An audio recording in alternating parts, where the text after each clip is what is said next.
Now, when I came to the Promised Neighborhoods Institute, I could have taken my role up, much like I'm telling you how to take yours up now, where we would have just did PowerPoints, conferences, etc., and we would have lost the movement.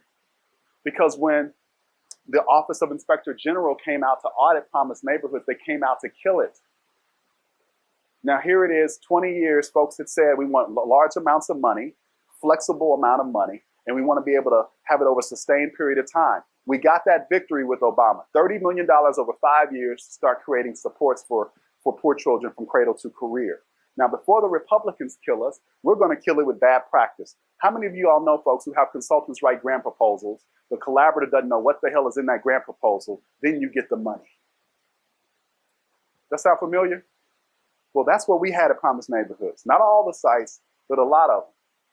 All the right language, all the right words, but the collaborator was not locked and loaded on the 10 results and 15 indicators in the RFP like this.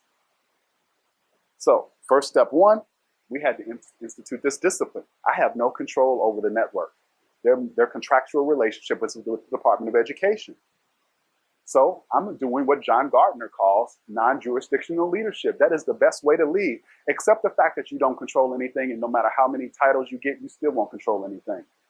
The world is a world that we're only as good as the value that we bring. So we started implementing this discipline.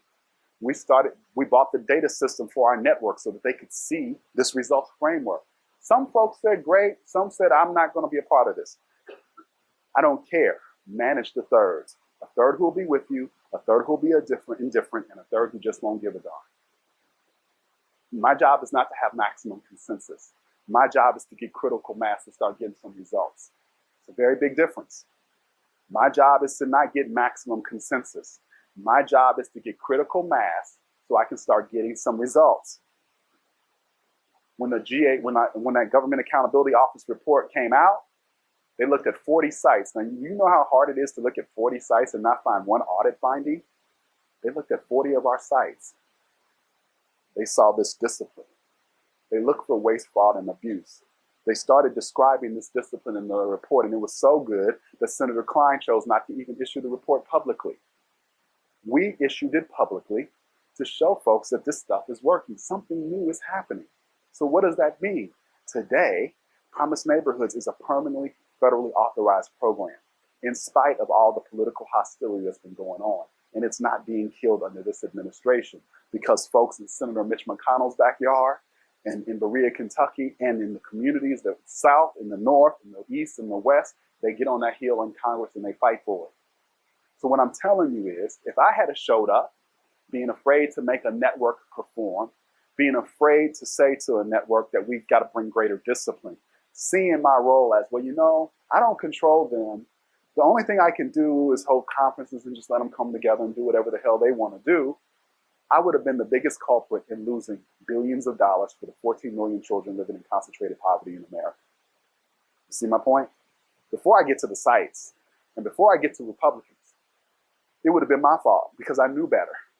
The question is, was I afraid to do the real work? So that's what I'm trying to get you to see here. The exciting thing and why I wanted you to use an example was to show you we're not talking theoretically. We can take anybody's example and we can do this. It's not a static process where if you got to start at the top and work your way all the way through. Sometimes you might start with programs and have to work your way back up. The beauty is you're starting with a clean slate for the most part, and we can go through the process. And you're able to hold this results framework and now focus on getting people to dance with each other. You can bring the soul and the spirit, the artist literally and figuratively in the room, so you can make this fun and light and have a process structure where people are inspired and excited to come and want to do some work. One, they're going to want to come because it's results-based. Second, they're going to want to come because you tap into the soul of the movement, right? You have artists and others talking about this stuff, performing before you start your meetings, etc.